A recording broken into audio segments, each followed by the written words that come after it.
Taoiseach, yesterday or last evening, the letter from the former Commissioner, Canlan, to the Department of Justice for the attention of the Minister in relation to the phone recording issues was published, along with a report from the Secretary-General of the Department of Justice. And I think it's fair to say that the letter from the Garda Commissioner is very clear and gives a very clear sequence of actions and outlines the comprehensive interaction that the Commissioner had with many state agencies, the Chief State Solicitor's Office, the Department of Justice, the Attorney General's Office, and it references that consultations will have to be had with the Data Protection Commissioner, following advices from the Attorney General. And it goes on to say that the Attorney General advises that an inventory of all the recordings would be compiled, and also that the Commissioner's main concern is that as a data controller. Now, these are all very important points, Taoiseach, because when you look at the letter, it's difficult to find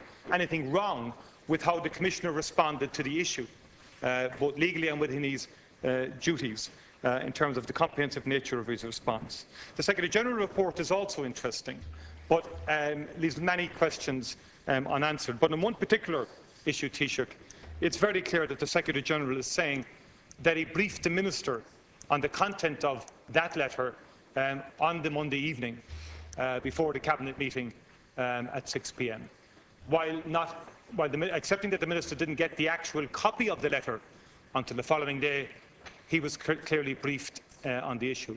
Now, that's at odds, Taoiseach, with what you told me yesterday in the House, when you said very categorically that I am assured, when I put the question to you, I am assured by the Minister for Justice that he was not so briefed. And this goes to the heart of the issue, Taoiseach, because following on this, of course, and following on the meeting between you, the AG, and the Secretary-General was sent out to Commissioner Canlan to essentially put pressure on him to reflect on his position, leading to his resignation. So the question is this, Taoiseach: will you correct the record of the House? Is the Secretary-General correct in saying that Minister Shattuck was briefed on the content of the letter at the Justice briefing meeting on Monday the 24th, in that evening? Or are you correct in saying that he was not so briefed?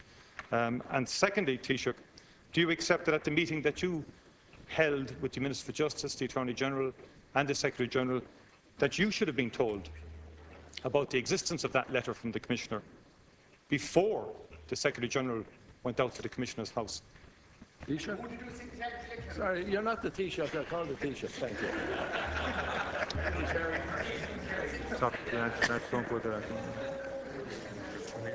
First of all, Micheál, I might bring to the attention of the House the fact that this morning at the home of the Minister for Justice, an incident occurred where an item in the post contained contained anti-Semitic material and a substance which, analysed, was harmless. Now, I'm in this House a long time. We've had members of the Jewish faith here representing the Fianna Fáil party, the Labour Party, the Fine Gael party over the years, and this has sunk to a new low. I might say, for the information of members of the House as well, that a stream of similar material has been received in the Department of Justice, and irrespective of the rough and tumble that we can have here in our politics, I'm sure you all deplore that. It's not in order that the sort of anti-Semitic material is being received by somebody who happens to belong to a particular religion in our country, irrespective of the political challenges that we have here. The question you asked me, Deputy Martin, is this. It's been cleared on many occasions by the Minister himself. In fact, on numerous occasions on his long stay in here, he indicated clearly that the letter was not furnished to him, was not seen by him, that the department officials briefed him on the issues of the day, including the Bailey case and including the discovery of the transcribed letters or transcribed recordings, which have a serious implication in respect of that particular case. I should have been told about the letter, I would have assumed.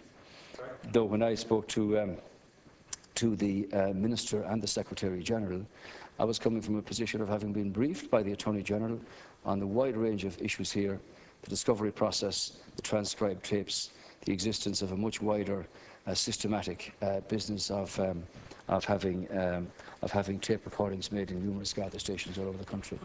So the Minister didn't see the letter, the Minister wasn't aware of the letter, the Minister therefore wasn't briefed on the contents of the letter.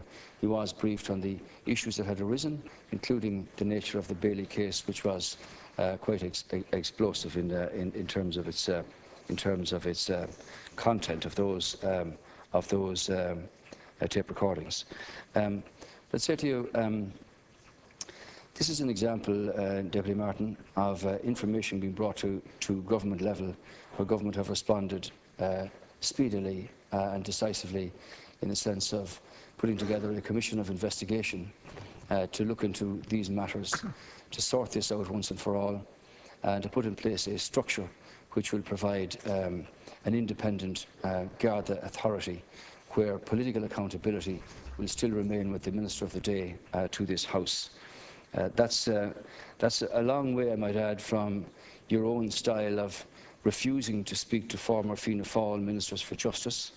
It's a long way from the time when we had the geriatric costs implied in the nursing home scandal, where the Secretary-General of your own department briefed you on 2 occasions and said so at a committee of the Dáil, and you relied on the Travers report to have a difference between the department knowing and the Minister being aware. So the substance here, Deputy Martin, is of serious concerns to the citizens of this country, and government have moved decisively and swiftly to deal with that. The Minister has cleared up in the House here on a number of occasions the nature of the matters that he discussed, the fact that he did not see this letter, the fact that he was not told about the letter, and that he didn't get it or see it or receive it until the following Tuesday. In the same position as I was myself. Thank you. So the point is, he's already referred to this in some detail on a number of occasions in his contribution here to the House. Deputy Martin. Taoiseach, can you explain to the House how the Secretary-General, I'm just quoting from the report, the Secretary-General briefed the Minister on the matter on Monday evening. How could he brief the Minister on the matter without briefing him on the letter? Can you explain that? I mean, the letter is a very comprehensive letter outlining a series of actions that the Commissioner took since last November on this issue. It's just not credible. It's just not credible, Taoiseach. And particularly in the context of the Secretary-General, a few hours later, being sent out to the Commissioner's house. I'd love to have been a fly in the wall. I'd love to have seen the Commissioner's reaction to the Secretary-General. But did I not send you a letter? Did I not send you a letter 2 weeks ago? Did I not send you a letter 2 weeks ago detailing everything I was doing and voicing my concern? He says in the letter, I'm very anxious to get the data protection issues resolved. He said in that particular letter. And there was the issue of substance here, Taoiseach, is a very simple one, that for the first time in 30 years, we had the forced resignation of a Garda Commissioner on the issue of phone recording. It was on that particular issue, because you said it yourself in the House last week, that you wanted the gravity of the situation conveyed to him. Sources close to the former Commissioner are saying that he was told by the Secretary-General that there was anxiety in the Cabinet about the issue. Thank you. And he was clearly forced out of the position. And that's why it's extremely important as a substantive issue, as an issue of substance, that we get clarity on this. Can you get the Secretary-General to say that at no stage did he brief the Minister on the content of the letter? Thank you. Less of the language around furnishing, receiving, get, all of that, because he says in his report he accepts he didn't get the actual copy of the letter until the following day. But he briefed him on the previous day. There is a fundamental issue of substance here, because the sequence of events led to getting rid of the Commissioner. There's an inescapable conclusion that the Commissioner was the scapegoat to protect the Minister. And unless we get clear answers, I can come to no other conclusion, Taoiseach. I regret to have to say that. Taoiseach. Well, you see, you don't want to come to any other conclusion. That's the position. You have no interest in anything else other than political damage here to the Minister for Justice. We had a situation before your time in here when the relation of Deputy Collins, former Minister for Justice, called in a Commissioner of the Garda and said you have 2 hours to resign or be sacked. I thought it my duty, Deputy Martin. A woman was murdered. A woman was murdered in West Cork. Her killer is at large if the killer is alive. There is a court case of very serious substance arising from that murder. It's a live, unsolved murder. Now, I was briefed by the Attorney General, and if you think that I should sit up in the office of the Taoiseach and not do something about it, then you're very badly mistaken. And when I spoke to the Minister for Justice and the Secretary General, I made it perfectly clear that my concerns were grave indeed, because the transcription of those tapes has serious implications, both for our international relations, for the status of the Garda Commissioner, and for the case in question. Sorry, hold on a second. And that's a matter of serious substance, Deputy Martin. Now, when I spoke on the Monday evening to both the Minister and the Secretary General, I made it perfectly clear. Hold on a second. This is a reply to your leader. Would you please allow us to hear the reply? I made it perfectly clear. But I wanted my... Sorry, would you quiet down, please? I wanted my concerns communicated to the former Commissioner of the Garda. And the Secretary General did that. And obviously, I'm not privy to the Look, I'm not putting up with this filibuster. If you two deputies don't stay quiet, I'll ask you to leave the House. I don't want to assume anything there. I wanted my concerns about this communicated to the former Commissioner of the Garda. And obviously, the Commissioner made his decision, and I noted his press release the following morning of his retirement in the interests of his family and in the interests of the Garda. So the answer to your first question is that the Minister for Justice was not aware of the letter, was not informed about the letter, did not see the letter.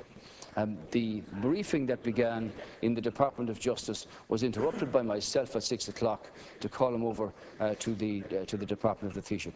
And that briefing was about the Bailey case, about the discovery of those tapes and the transcription of them, the need for an affidavit, and that had started when I called myself. So it's not a case of the contents of the letter being the subject of a briefing, because the letter wasn't seen and he wasn't made aware of it. The fact of the matter now is that we're in a different spot here with a very serious issue. And I would suggest that in due course, when the terms of reference for the Commission of Investigation are finalised in consultation with His Eminent Justice, that we can then set out the strategy by which we deal with this. And I would assume that the Oireachtas Committee on Justice will in its own time have the opportunity to discuss the exact timelines with the Secretary General and the Minister for Justice or whatever. I think that's a proper way to deal with all of those questions of detail. For now, we're moving on here following clear government decisions that lead to a commission of investigation with clear terms of reference, which will also lead, Deputy Martin, to the setting up of an independent authority for the Garda Síochána, so that the men and women who work for the force can have absolute pride in their uniform, and the citizens of our country can have belief and faith in its openness, in its transparency, in its professionalism, and in its oversight.